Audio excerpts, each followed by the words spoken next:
Lundi 4 juillet de l'an 2022, bonsoir à toutes et à tous, heureuse de vous retrouver.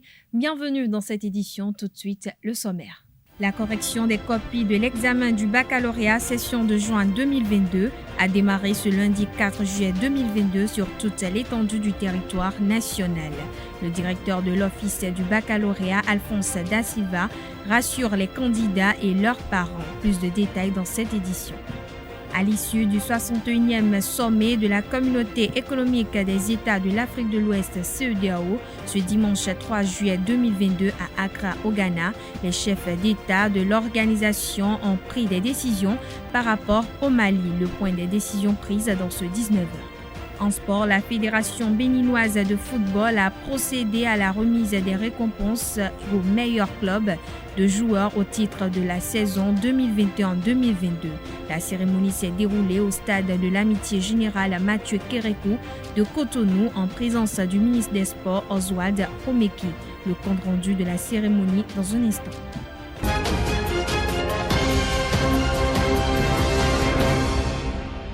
De nouveau, bonsoir, merci de nous préférer pour vous informer. Je l'annonçais au sommaire de cette édition, la correction des copies de l'examen du baccalauréat session de juin 2022 a démarré ce lundi 4 juillet 2022 sur toute l'étendue du territoire national. À cet effet, le directeur de l'Office du baccalauréat, Alphonse Da Silva, rassure les candidats et leurs parents. Au total, 10 centres de correction sont retenus sur toute l'étendue du territoire national. Chaque centre règle déjà les problèmes liés à la qualité des corrections à bon escient et tout a bien démarré. Il n'y a pas de problème majeur. Tous les problèmes mineurs qui ont pu exister sont réglés sur le terrain, a déclaré Alphonse Da Silva. Les correcteurs, assure le directeur de l'Office du baccalauréat, sont des correcteurs aguerris qui savent ce qu'ils sont en train de faire.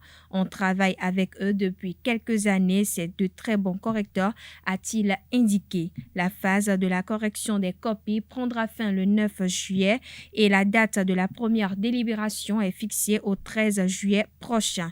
La session des malades est prévue pour le 18 juillet 2022. À l'issue du 61e sommet de la Communauté économique des États de l'Afrique de l'Ouest CEDEAO ce dimanche 3 juillet 2022 à Accra, au Ghana, les chefs d'État de l'organisation ont pris des décisions par rapport au Mali. Les chefs d'État ont estimé que les progrès réalisés la semaine dernière justifient une levée partielle des sanctions. Bamako a adopté une nouvelle loi électorale et a annoncé le retour à l'ordre constitutionnel pour mars 2024. La fermeture des frontières, le gel des avoirs maliens et la suspension des échanges commerciaux et financiers sont levés. Les ambassadeurs des pays de la CEDEAO qui ont été entre-temps rappelés peuvent revenir à Bamako. Toutefois, les sanctions financières qui ciblent les dirigeants de la junte sont maintenues. Le Mali reste aussi suspendu des instances de la CEDEAO. Ces décisions prises par l'organisation sont à effet immédiat et sont une avancée très importante. La CEDEAO exige la non-participation des autorités aux futures élections. Les pro-juntes font confiance au président de la transition, le colonel Assimi Goïta, et à aucun moment il n'a été exprimé une quelconque volonté d'une de ces autorités à se présenter aux futures élections. C'est un pas courageux de franchi dans le cadre de la décrispation de nos relations avec nos voisins. Nous encourageons les autorités à continuer à œuvrer dans ce sens, a affirmé Husseini Amion Gwindo, président du cadre du Rassemblement des partis d'opposition pour une transition réussie. Les membres du nouveau gouvernement français sont désormais connus. La première ministre de la France, Elisabeth Borne, a rendu publique la liste de sa nouvelle équipe ce lundi 4 juillet 2022. Cette dernière est composée de 41 membres, dont 21 hommes et 20 femmes, dont 16 ministres, 15 ministres délégués et 10 secrétaires d'État. Le président Emmanuel Macron a convoqué le premier conseil des ministres pour ce lundi 4 juillet 2022. Remarquons que ce nouveau gouvernement compte 12 nouvelles figures. Parmi les portefeuilles ajoutés par rapport au gouvernement précédent, le logement revient à Olivier Klein, la transition numérique à Jean-Noël Barrot. Marlène Schiappa, secrétaire d'État chargée de l'économie sociale et solidaire et de la vie associative. 4 personnalités quittent le gouvernement suite au remaniement et 4 membres de l'ancien gouvernement se voient attribuer un nouveau portefeuille. Olivier Véran devient le porte-parole du gouvernement en lieu et place d'Olivia Grégoire, qui est nommée ministre déléguée chargée des petites et moyennes entreprises, du commerce, de l'artisanat et du tourisme. Pour le compte des soutenances à l'École supérieure d'administration, d'économie, de journalisme et des métiers de l'audiovisuel ESAE, Bienvenue Sambieni Ouemenou a soutenu le master professionnel en gestion des marchés publics, le respect des principes fondamentaux de la commande publique dans les procédures de sollicitation des prix au Bénin, cas des demandes de cotation au Conseil d'orientation et de supervision de la liste électorale permanente informatisée. C'est le thème sur lequel a planché l'impétrant avec la mention « Très bien ». À la sortie de sa soutenance, il a livré ses impressions. On l'écoute au micro de Anaël Dou. La soutenance s'est très bien terminée. J'ai, à la suite d'un constat, décidé de me pencher sur certaines questions préoccupantes du domaine des marchés publics, notamment la question du respect des principes fondamentaux dans les questions de commande publique. Et donc, c'est ce thème-là sur lequel nous avons conduit nos recherches. Et tout à l'heure, le jury vient d'apprécier les recherches. Et ces recherches-là ont été sanctionnées par la mention « Très bien ». Ça, nous sommes vraiment très heureux par rapport à ça. Nous avons, au thème des recherches, porté des recommandations, d'abord à l'endroit des autorités qui se chargent de la législation pour l'amélioration des tests existants en matière de demande de cotation. Parce que ces failles-là qui sont là, qui aujourd'hui ont attiré notre attention et nous avons conduit des recherches sur ça. Nous pensons que si l'autorité législative peut améliorer ça, corriger la loi, ça va vraiment assurer une certaine transparence, équité dans les marchés publics. Et à l'endroit de l'ARMP, nous avons recommandé que le suivi soit beaucoup plus renforcé en termes de respect du code d'éthique et de déontologie. C'est ces 2 points, ces axes phares sur lesquels nous avons porté des recommandations. Il y a déjà des axes sur lesquels il y a un existant, notamment les recommandations de nomination des PRMP qui est les profils requis. Parce que lorsque l'autorité qui est chargée de conduire la procédure a le profil, a la connaissance de la matière, je pense qu'il fait bien. Et donc, eu égard à ça, il faut qu'on veille à nommer les personnes qui ont réellement le profil pour conduire les procédures. Parlons toujours des soutenances, Solange Adjo Aronsou a soutenu avec brio sa thèse de doctorat en sciences de l'éducation et de la formation le samedi dernier à l'université d'Abomey-Calavi. Elle a présenté les résultats de ses travaux de recherche sur les déterminations de l'échec en lecture chez les apprenants du cours primaire au Bénin devant un jury international présidé par le professeur Syriac Arodekon. Le reportage est signé Seton Delarios Adjagbeno. Bon, voilà, docteur Ojo Solange. Par cet acte symbolique, Solange Adjo Aronsou accède au grade de docteur de l'université d'Abomey-Calavi en sciences de l'éducation dans la spécialité analyse et évaluation des systèmes éducatifs. Sa thèse porte sur les déterminants de l'échec en lecture chez les apprenants au cours primaire au Bénin. Ce thème a interpellé d'abord ma conscience en tant qu'alors institutrice, en tant qu'alors enseignante. Parce que dans mes interventions dans les écoles, j'avais constaté en son temps que beaucoup d'enfants éprouvaient assez de difficultés à pouvoir lire, malgré la volonté qu'ils affichaient. Et je me demandais, mais qu'est-ce qui les bloquait? Et c'est là que j'ai poursuivi un peu mes fouilles.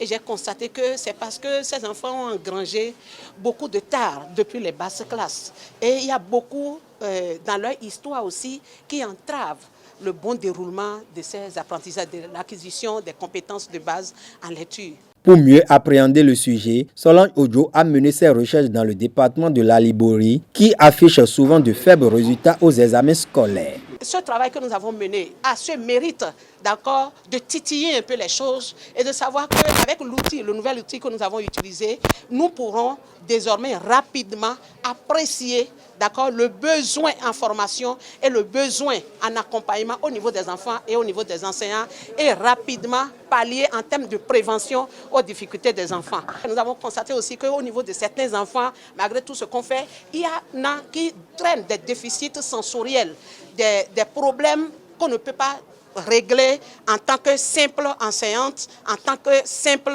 instituteur. Il faut se référer vers les spécialistes de la santé. Tous ces aspects, nous les avons relevés. L'impétente a réalisé ses études sous la direction du professeur Patrick Roussou. La précocité dans l'apprentissage est un drame pour l'enfant. Ça, nous l'admettons de plus en plus. Les résultats scientifiques de multiples environnements concordent. C'est donc normal que la maternelle ne puisse pas apporter grand-chose à l'apprentissage de la lecture. Il faut bien préciser. Je crois que ce que le résultat de Madame Ojo apporte, c'est le lien entre l'apprentissage de la lecture et la pratique de l'école maternelle. Appropriation et maîtrise du sujet. Solange Ojo a convaincu les membres du jury international composé d'éminents enseignants des universités du Bénin, du Burkina Faso, du Mali et du Togo par la qualité de son travail. Le jury observe que le sujet est intéressant et digne d'intérêt scientifique et pédagogique. Et la méthodologie est appropriée et cadre avec les résultats obtenus. Le jury note également que la candidate a fait une bonne défense et l'a déclaré digne du grade de docteur de l'Université d'Abomey-Calavi, enseignant de l'éducation dans la spécialité analyse et évaluation des systèmes éducatifs avec la mention très honorable. Et le jury félicite. L'émotion était vive après la délibération.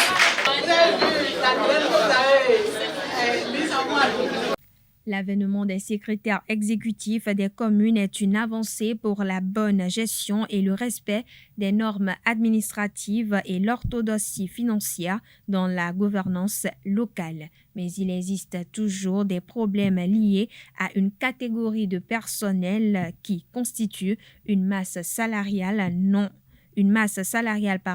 non productive pour les mairies auxquelles l'État doit pouvoir trouver une solution. La question des employés en surplus dans les communes a été abordée par l'expert en gouvernance locale, Franck Kenevo, au cours d'un café Média Plus à la veille de la désignation des secrétaires exécutifs. Suivez cet extrait que nous propose Carles Kitome. Chauffeur dans une commune, ça veut dire que quand un maire, un adjoint au maire, un deuxième adjoint au maire ou un SG arrive, ils amènent leur chauffeur. Quand le mandat finit ou quand ils sont dégommés, le chauffeur reste, le nouveau qui arrive, il amène. Donc vous avez des chauffeurs qui sont au garage, que la commune paye, mais qui forcément ne travaillent pas. Les secrétaires, ces postes-là, vous verrez qu'il y a plein de personnes au niveau des communes qui ne répondent pas. C'est-à-dire aujourd'hui, si vous regardez la soixantaine de compétences que la loi met à la charge des communes, vous allez voir qu'il faut vraiment des cadres d'un certain niveau pour réfléchir, pour monter des projets, pour avoir des outils. Si vous n'avez pas le profil, vous ne pouvez pas faire ce travail-là. La planification. qui est une faiblesse de nos collectivités territoriales aujourd'hui, les questions, disons, d'urbanisation. Même si vous avez un schéma directeur d'aménagement de la commune, même si vous avez un plan de lotissement, si vous n'avez pas le personnel qu'il faut, vous ne pouvez pas traduire ça en action sur le terrain.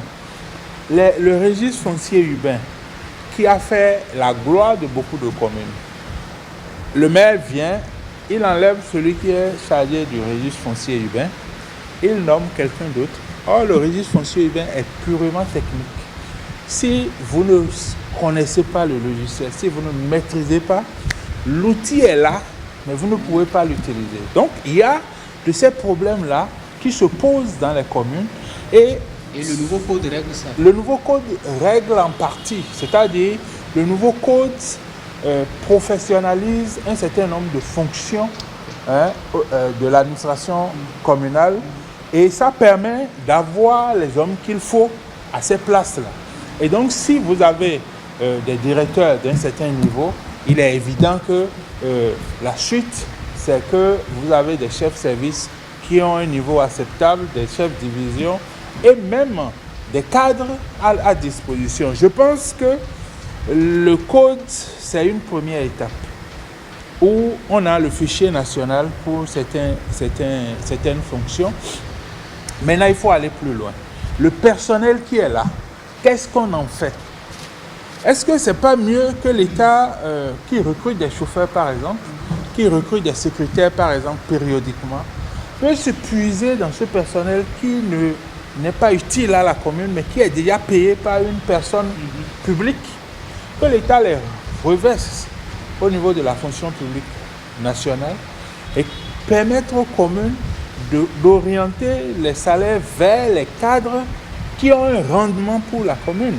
Donc, la question de la ressource humaine est partiellement réglée par le code et donc il faudra poursuivre les réflexions pour totalement régler ce problème-là. L'après-proclamation des résultats d'un quelconque examen est un moment difficile pour les candidats qui n'ont pas pu tirer leur épingle du jeu. Que doivent faire les parents pour les aider à surmonter leurs échecs? Quelques citoyens rencontrés dans la ville de Cotonou donnent des méthodes aux parents pour ne pas laisser ces candidats dans l'affliction. Des propos recueillis par Colombe Oussou.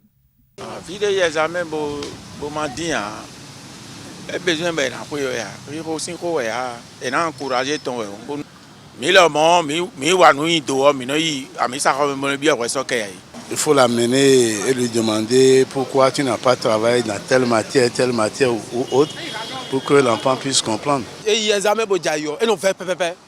ce n'est pas encore la fin du monde.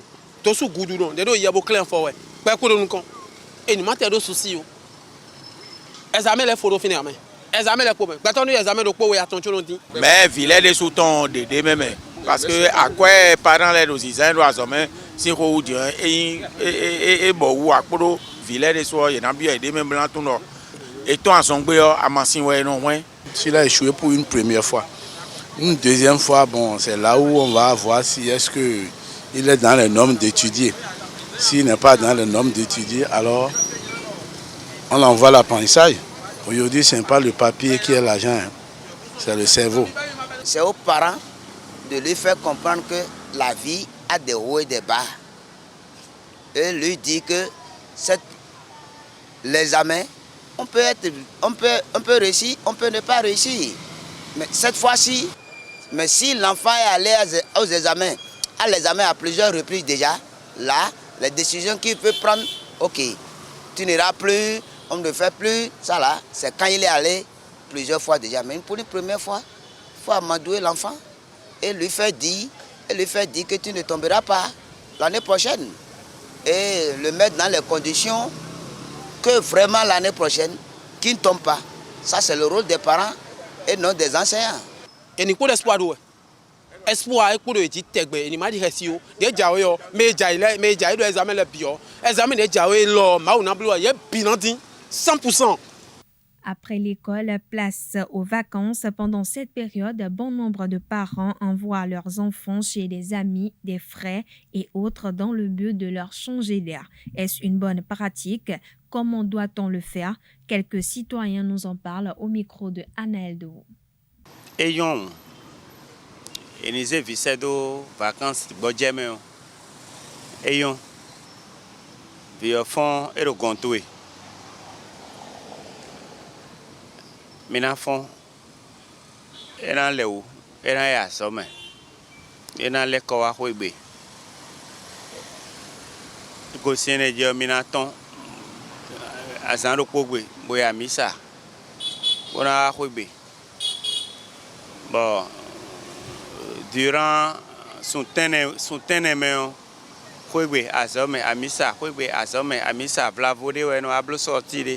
envoyer les enfants dans pour des vacances ne veut pas dire les envoyer n'importe où.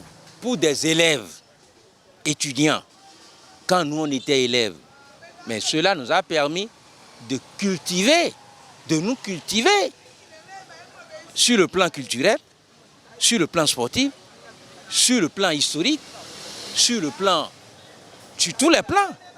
Et ça nous a permis de nous débrouiller.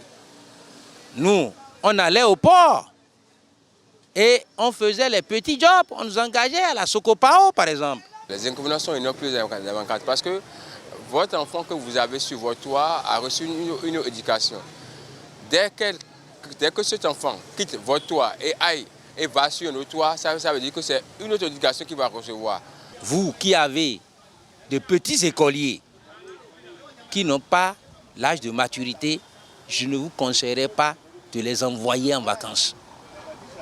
Parce que pendant les vacances, les enfants sont très turbulents.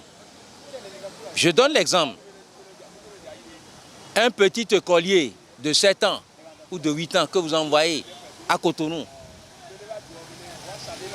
quitte les collines, le nord, dans un village du Bénin et arrive à Cotonou pendant les vacances, elle aura envie de connaître tous les lieux. Et c'est normal. Mais si cet écolier ou cette écolière n'est pas encadré, alors là, vous allez regretter. Cas de viol. À ta chaîne de boudier d'une semaine de débédimbo. Et blocade de violer vie per vie, et violer quoi à ton vie, mais attends, mais et pour violer 16 ans vie. Il y a une c'est un autre récit. Ouais non c'est bon tijan bon mais gonja service do ne me on de mon bon de temps mais là ouais fini nous anima finima vie nous vie donc amana wa se kodea fioni ma vacances bon blo 1 mois bi 2 mois bon à l'école bana ni sokai blo dicté bon fille ko no blo dicté da iganji bo iboa ando ni blo dicté bo en amodo que des donc et il sort livre de lecture yaya. Elle peut être ton frère, ta soeur. L'éducation que tu donnes à tes enfants à la maison, si tu ne les retrouves pas chez les autres, ce n'est pas la peine d'envoyer tes enfants. Les enfants ont besoin d'une éducation de père et de mère. Mais nous disons l'éducation de la rue n'est pas bonne. Surtout de nos jours, qu'est-ce que les enfants vont apprendre quand ils vont en vacances? Vraiment, dit l'autre, je ne comprends pas. Si les vacances se passaient, que arriver chez l'autre famille, on peut les déplacer en faisant un peu le tourisme national, moi j'apprécie ça comme vacances. Mais qu'on prenne un enfant, qu'on aille donner à un cousin, moi j'appelle ça de n'importe quoi. Parce que je ne sais pas, ce cousin-là, comment lui, il est en train d'éduquer ce qu'il a à la maison. Est-ce que moi, mon enfant est sur le même chemin que lui? On a vu des enfants qui ils vont en vacances, mais quand ils reviennent, ils deviennent autre chose. Ou bien, quand ils sont en vacances, C'est là qu'ils sortent même des griffes que même les parents même ne connaissent pas. C'est pour vous dire simplement, monsieur le journaliste, amener les enfants pour des vacances telles, moi je me méfie beaucoup. Parlons spiritualité dans cette édition. Le Fa, tout comme bien d'autres divinités, ont une origine, qui est donc le messie de cette science divinatoire ici au Dahomey. Élément de réponse avec le métaphysicien Raimi Amoussa. Suivons-le au micro de Jacques Marion d'Almeida. Merci. Permettez que nous rendons hommage d'abord à l'illustre roi Agadia, Tosso Agadia. Vous allez me demander pourquoi. Lorsqu'il a pris le trône, le royaume du Dahomey a connu 3 années de sécheresse. Afin de trouver des remèdes à cette situation, il a envoyé ces personnages de la cour dont il a ce qui y compte, dont sont un de ses enfants.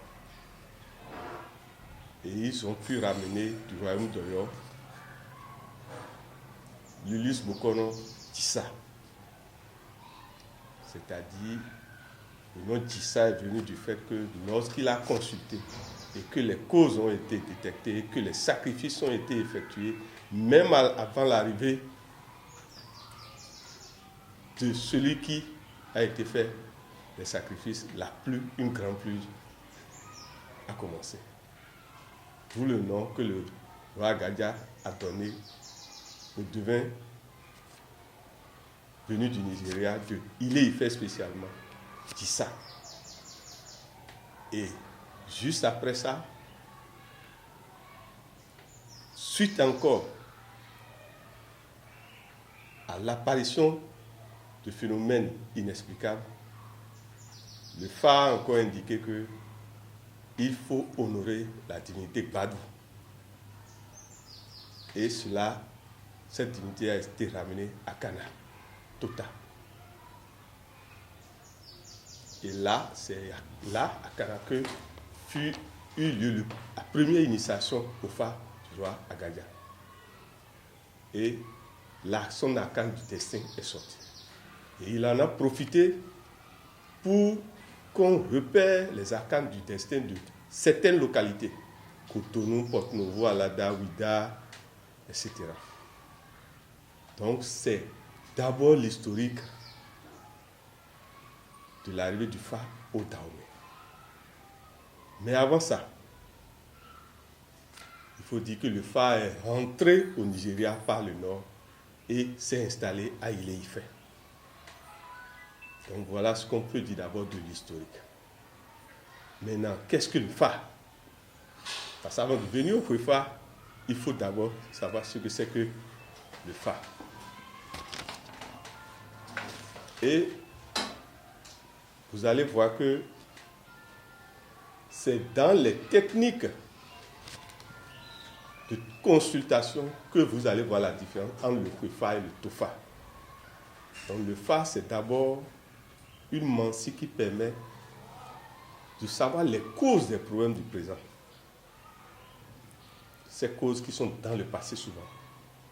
De déterminer qu'est-ce qu'il faut faire dans le présent pour améliorer le futur. Et ça dans tous les domaines. Et c'est suite souvent à la consultation que les indiciels sortis permettent de régler ces problèmes-là. Donc le Fa est d'abord une science de lecture à la fois du passé, du présent et du futur en vue de déterminer les causes des inquiétudes et des inéquations des hommes et de les pallier. Parlons sport à présent. La Fédération béninoise de football a tenu ce lundi 4 juillet 2022 son assemblée générale ordinaire au Centre d'excellence de football de Ndali avec comme principale résolution le démarrage de la Ligue Pro 2022-2023 le week-end du 24 septembre 2022 sous format actuel. Les délégués ont par ailleurs adopté à l'unanimité les différents rapports de la gestion de la saison écoulée. La Fédération béninoise de football a procédé le vendredi dernier à la remise des récompenses aux meilleurs clubs et joueurs au titre de la saison 2021-2022. La cérémonie s'est déroulée au stade de l'Amitié, général Mathieu Kérékou de Cotonou, en présence du ministre des Sports Oswald Romeke. Le reportage est signé Setonde Lariosa Adjagbeno. La Ligue professionnelle de football du Bénin distingue les meilleurs clubs de la saison 2021-2022. Coton FC, champion de la Super League Pro, reçoit la coupe plus une enveloppe financière de 20 millions de francs CFA. Son dauphin, Buff FC, bénéficie d'une somme de 10 millions de francs CFA. À travers cette cérémonie, la Fédération béninoise de football renoue avec la tradition. Ça fait longtemps que nous n'avons pas vécu ça au Bénin. Et cette innovation, je crois qu'il faut la saluer. Et nous, membres du comité exécutif, nous sommes vraiment fiers du travail que nous avons abattu. C'est une occasion pour remercier tous les acteurs à divers niveaux qui ont joué un rôle dans ce championnat. Liesse et ferveur dans le camp des champions du Bénin. On est vraiment très contents, on se sent vraiment privilégiés. Les joueurs ont donné vraiment le meilleur cette année. On sait que tout le monde avait à cœur de nous battre. On a essayé de tenir tout le long de la saison. Donc on est fiers, on est ravis de ce qu'ils ont fait. Et maintenant, c'est la phase difficile qui va commencer avec la Ligue des Champions, qui était l'objectif depuis le début de la saison. Donc on est vraiment contents et très honorés de pouvoir représenter le football béninois sur la scène africaine. Nous sommes vraiment contents parce qu'au début, ce n'était pas évident pour nous. Mais on a su bien nous comporter. Et aujourd'hui, nous sommes champions. Et vraiment, c'est une fierté pour nous. C'est une fierté pour tout le peuple du Ouida et tous ceux qui nous supportent. Vraiment, c'est une fierté. Je suis content pour ça. Le ministre des Sports se réjouit de l'organisation de cette cérémonie. Je suis heureux que nous ayons pu effectivement enclencher le professionnalisme dans notre pays. Heureux que les efforts des dirigeants des clubs, les efforts des joueurs, des membres des encadrements techniques aient été couronnés et récompensés. Heureux que la Fédération béninoise de football ait, conformément à ses habitudes, choisi de consacrer un moment pour féliciter et récompenser les différentes équipes. Henri Outier d'Espoir de Savalou est désigné meilleur buteur du championnat et Guillaume Gbemenou le meilleur gardien. Les meilleurs clubs et joueurs de la Ligue Pro Suite et de la Ligue Amateur ont été également récompensés. Parlons toujours sport. L'arbitrage au football sera bientôt professionnalisé et formalisé comme un métier à part entière. Oswald Romeke, le ministre des Sports, l'a annoncé le vendredi dernier aux arbitres lors d'une séance d'échange au Palais des Congrès de Cotonou en présence des membres du comité exécutif de la Fédération béninoise de football. Suivez les explications du patron des sports béninois. J'ai rencontré cet après-midi, avant de venir à cette cérémonie, le corps arbitral, donc les arbitres, les instructeurs, les assesseurs et la commission des arbitres, pour annoncer que le gouvernement mettait en place avec la fédération la professionnalisation de la fonction arbitrale dans notre pays. Et donc désormais, quand on est arbitre, on reçoit une rémunération en tant que telle. La question du transport et de l'hébergement, qui jadis était difficile, sont désormais prises en charge directement et surtout, nous mettons en place un comité qui va superviser chaque match et ce comité va s'occuper de veiller à ce que l'arbitrage dans notre pays soit exemplaire, soit de qualité. Et c'est ce comité qui validera les formations des arbitres et qui aussi procédera aux sanctions des arbitres qui se révéleraient éventuellement indélicats. De toute façon, comme je l'ai dit, c'est une réforme qui a pour but de faire en sorte que les arbitres soient à l'abri du besoin et donc qu'ils ne soient pas tentés de discuter avec les dirigeants pour obtenir quelque faveur que ce soit et surtout qu'ils puissent exercer leur métier en toute conscience, en toute responsabilité, en sachant que nous serons toujours là pour veiller à leur sécurité, à leur bien-être. Pour finir, la Ligue nationale professionnelle de handball du Bénin 2022 a démarré le samedi dernier. Le lancement officiel de la saison a eu lieu au Hall des Arts, Loisirs et Sports de Cotonou avec la double confrontation entre Aspac et Azomodel.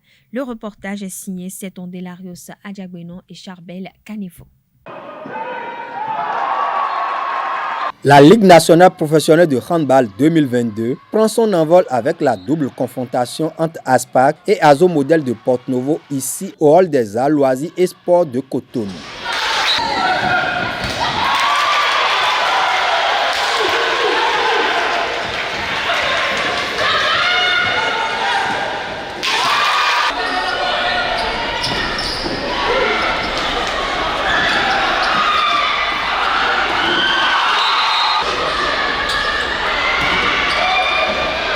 Six équipes masculines et 5 féminines réparties en zone A et B sont engagées dans ce championnat. La Ligue professionnelle espère une saison de belle facture à terme. Je souhaite, chers athlètes, que vous nous fassiez vivre un très bon moment et surtout que le championnat soit simplement beau, élégant, enthousiasme, rempli d'entrain et que cela puisse traîner davantage de public.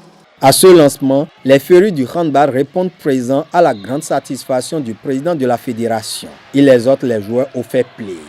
Merci au public venu assister au lancement de la saison sportive. Je voudrais juste exhorter les athlètes à beaucoup de fair play et que le meilleur gagne. En ouverture, Aspac a obtenu une double victoire sur Azo Modèle, 29-18 chez les dames et 25-21 en hommes. Voilà, chers internautes, ainsi prend fin cette édition. Merci pour votre attention. D'ici là, portez-vous bien.